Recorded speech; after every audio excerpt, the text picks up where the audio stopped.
नमस्कार दोस्तों। जैसे ही चुनाव नज़दीक आते हैं तो राजनीतिक दलों में सिलसिला शुरू हो जाता है चंदा मांगने का। राजनीतिक दल बड़े बड़े कारोबारियों से चंदा मांगते हैं और चंदा मांगने की जो ये प्रथा है ये पिछले कुछ सालों से दोस्तों बदल गई है। अरुण जेटली जब वित्त मंत्री हुआ करते थे तो उन्होंने एक नया कार्यक्रम शुरू किया था इलेक्टोरल बॉन्ड्स का। उसमें यह था कि चुनावी बॉन्ड जारी किए गए थे, ये आप बैंक से ख़रीद सकते हैं और जिस पार्टी को भी आप राजनीतिक चंदा देना चाहें उन्हें आप ये चंदा दे सकते हैं। और इस चंदे की सबसे ख़ास बात ये है कि इस चंदे की जानकारी किसी को पता भी नहीं लगेगी। किसने दिया, कितना अमाउंट भरा, ये बिल्कुल गुप्त रखी जाती है। और प्रावधान इस तरह का किया गया है कि राजनीतिक दलों को किसने कितना चंदा दिया इसका पता ही ना लगे जब तक चंदा देने वाला खुद ये जानकारी ना दे। और इसका हर साल एक ऑडिट किया जाता है और ऑडिट करने के बाद सभी राजनीतिक दलों को चुनाव आयोग के सामने अपना कि आपने कितना खर्च किया, आपको कितना चंदा मिला, इसका हिसाब किताब देना होता है। और ये एक बहुत ही डिसिप्लिन्ड प्रक्रिया है। कुछ राजनीतिक दल इसे बड़े डिसिप्लिन तरीके से फॉलो करते हैं और कुछ इसको फॉलो नहीं करते हैं। अभी हाल ही में 2019-20 के लिए राजनीतिक दलों ने अपने खर्च का ब्यौरा जिस प्रकार चुनाव आयोग के सामने प्रस्तुत किया है उसमें बड़े ही जानदार आंकड़े दोस्तों निकलकर सामने आए हैं। और इसमें सबसे दिलचस्प बात यह है कि 2021 में विधानसभा चुनाव होने जा रहे हैं 4-5 स्टेट्स में और इनमें सबसे प्रमुख है वेस्ट बंगाल। वेस्ट बंगाल में तृणमूल कांग्रेस ने सबसे ज़्यादा चंदे की बात अपनी दिखाई है कानूनन तरीके से। और तृणमूल कांग्रेस का जो रिकॉर्ड दिखा रहा है वो ये बता रहा है कि उन्हें कुल 143 करोड़ रुपए का चंदा मिला और उनमें से 100 करोड़ रुपए इलेक्टोरल बॉन्ड के हिसाब से मिले हैं। ये उन्होंने स्पष्ट दिखाया है। इसके अलावा दूसरे नंबर पर है तेलुगु देशम पार्टी। ये बड़ा चौंकाने वाला नाम है। तेलुगु देशम पार्टी चंद्रबाबू नायडू की ख़त्म हो चुकी है, कहीं अस्तित्व में नहीं है, ना आंध्र प्रदेश में है ना तेलंगाना में है।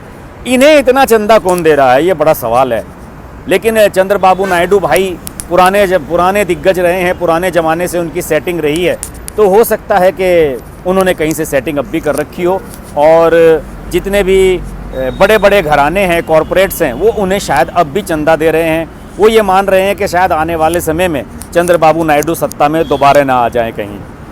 चंद्रबाबू की नायडू की पार्टी को 91 करोड़ रुपए मिले हैं और इनमें से 81 करोड़ इलेक्टोरल बॉन्ड्स से मिले हैं। बीजू जनता दल उड़ीसा की नवीन पटनायक की जो पार्टी है उसे 90 करोड़ रुपए मिले हैं और इसमें से 50 करोड़ इलेक्टोरल बॉन्ड से मिले हैं। जयललिता की पार्टी AIADM के 89 करोड़ रुपए चंदा मिला है और 6.5 करोड़ इलेक्टोरल बॉन्ड से मिला है। यानी कि इन्हें ज़्यादातर पैसा कैश में मिला है, इलेक्टोरल बॉन्ड इन्हें किसी ने नहीं दिए हैं। और ये चंदा कहाँ से आया, ये एक बहुत बड़ा सवाल है। जनता दल यूनाइटेड नीतीश कुमार वाली, इसको 23 करोड़ रुपए मिले हैं और 13 करोड़ रुपए इलेक्टोरल बॉन्ड से मिले हैं। शिरोमणि अकाली दल को 16 करोड़ रुपए मिले हैं जिनमें से 6.7 करोड़ रुपए इलेक्टोरल बॉन्ड से मिले हैं। चलिए, पंजाब में मानता हूं कि कुछ कॉरपोरेट्स का दखल है राजनीति में। इसके अलावा जनता दल सेक्युलर देवेगौड़ा की पार्टी, इसको भी 19 करोड़ मिले हैं और 7.5 करोड़ रुपए इसमें इलेक्टोरल बॉन्ड्स के माध्यम से मिले हैं। दोस्तों, सबसे खास बात यह है कि तृणमूल कांग्रेस को जो 143 करोड़ रुपए मिले हैं उनमें से 100 करोड़ रुपए इलेक्टोरल बॉन्ड्स के माध्यम से मिले हैं और ये उनके टोटल चंदे का लगभग 70% है। ये बहुत एक इम्पोर्टेंट पहलू है। और 2019 के जो लोकसभा चुनाव हुए थे उसका खर्च भी तृणमूल कांग्रेस ने दिखाया है और उन्होंने कहा है कि हमने 107 करोड़ रुपए खर्च किए। ये बहुत बड़ा अमाउंट है और मुझे लगता है कि ममता बनर्जी ने लोकसभा चुनाव के दौरान पैसा पानी की तरह बहाया था। इसके बावजूद भी 18 सीटें बीजेपी ने जीत ली थी 42 में से। अब मुझे लगता है कि ममता बनर्जी को विधानसभा चुनाव में और ज़्यादा खर्च करना पड़ेगा। खास बात यह है कि जितने भी विरोधी दल हैं वो लगातार ये कहते रहे हैं कि इलेक्टोरल बॉन्ड के माध्यम से चंदा गलत है। और CPIM जो कि पश्चिम बंगाल में प्रमुख पार्टी रही है, लंबे समय तक यहाँ सत्ता में रही है और ममता बनर्जी ने ही उन्हें बाहर का रास्ता दिखाया था, वो तो सुप्रीम कोर्ट तक पहुँच गए थे। उनका ये कहना था कि भाई ये गलत परंपरा है इसका बिल्कुल भी हम सही नहीं मानते हैं। उन्होंने ये तक कहा था कि इलेक्टोरल बॉन्ड कौन खरीद रहे हैं और कितना चंदा दे रहे हैं ये भी ओपन डोमेन में आना चाहिए। जबकि 30 साल तक उन्होंने जब पश्चिम बंगाल पर राज किया तो उन्होंने किसी को कोई हिसाब नहीं दिया कम्युनिस्ट दलों ने। आज वो कह रहे हैं जब वो सत्ता से बाहर हैं, उन्हें कोई पूछ नहीं रहा है, मतलब धोबी के कुत्ते हो गए हैं, ना घर के ना घाट के, तो वो पूछ रहे हैं कि भाई सुप्रीम कोर्ट में जा रहे हैं कि राजनीतिक दलों को ये बताना चाहिए कि उन्हें कितना चंदा मिला, किससे मिला, इलेक्टोरल बॉन्ड किस कॉरपोरेट ने ज़्यादा खरीदे। वाह क्या बात है। इसके अलावा अगर मैं तेलुगु देशम पार्टी की जैसे मैं बात कर रहा था, उसका बताया ही है मैंने आपको कि बड़ा आश्चर्यचकित करने वाला है कि उन्हें इतना चंदा आखिर कहाँ से मिला, कौन उन्हें चंदा दे रहा है।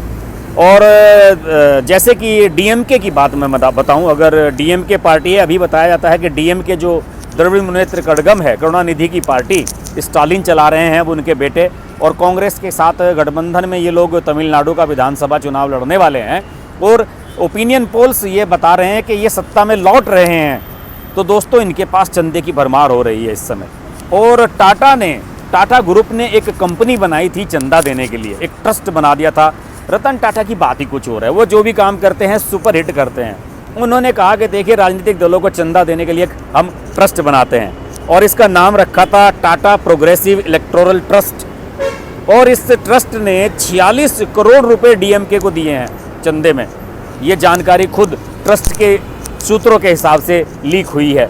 अभी तक डीएमके ने अपना ऑडिट रिपोर्ट सबमिट नहीं किया है इलेक्शन कमीशन को, और इसमें से बताया जाता है कि डीएमके को 48.3 करोड़ रुपए मिले हैं चंदे में, और उनमें से 45.3 करोड़ इलेक्टोरल बॉन्ड के माध्यम से मिले हैं। देखिए इनमें से 46 करोड़ रुपए तो टाटा ने ही दे दिए। मुझे लग रहा है कि टाटा को लग रहा है कि इस बार डीएमके सत्ता में आ रही है और कोई प्लांट शायद चेन्नई में कहीं लगाने का प्लान टाटा साहब का है। मायावती ने जो बताया है, मायावती ने 95 करोड़ रुपए का हिसाब दिया है। देखिए लंबे समय से, लगभग 10 साल से मायावती सत्ता से बाहर हैं, इसके बावजूद भी 95 करोड़ रुपए चंदा इकट्ठा कर लिया है। और 2019-20 में जो खर्चा किया है उन्होंने, 2019-20 का जो खर्च उन्होंने दिखाया है वो 95 करोड़ है, और चंदा उन्हें मिला है 58.2 करोड़ रुपए। मैं थोड़ा उल्टा बोल गया था। और मायावती को 95 करोड़ रुपए का खर्चा 2019-20 में, यानी कि 2019-20 में तो बस सिर्फ लोकसभा चुनाव हुए थे जिसमें वो अखिलेश यादव के साथ मिलकर चुनाव लड़ी थी, उसमें इतना पैसा खर्च कर दिया मायावती ने। अरे बाप रे। दोस्तों उड़ीसा का जो बीजू जनता दल है, जिन्हें नवीन पटनायक को, जिन्हें बिल्कुल ही नंबर 1 सीएम बताया जाता है, बिल्कुल ईमानदार पाक साफ सीएम बताया जाता है, उनका हिसाब देखिए। 2019 के लोकसभा चुनाव में 186 करोड़ रुपए खर्चे नवीन पटनायक ने। ये बात और है कि जिस समय वहाँ लोकसभा चुनाव हो रहे थे उस समय वहाँ पर विधानसभा चुनाव भी हुए थे, लेकिन 186 करोड़ रुपए का खर्चा ऑन पेपर दिखाया है बीजू जनता दल ने। यानी कि बीजू जनता दल भी भाई हल्की मोटी पार्टी नहीं है और जमकर पैसा बहाने वाली पार्टी है।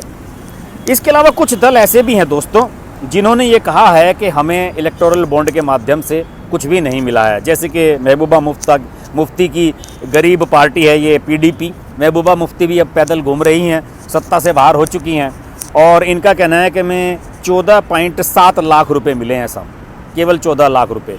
आपको कौन चंदा देगा महबूबा जी?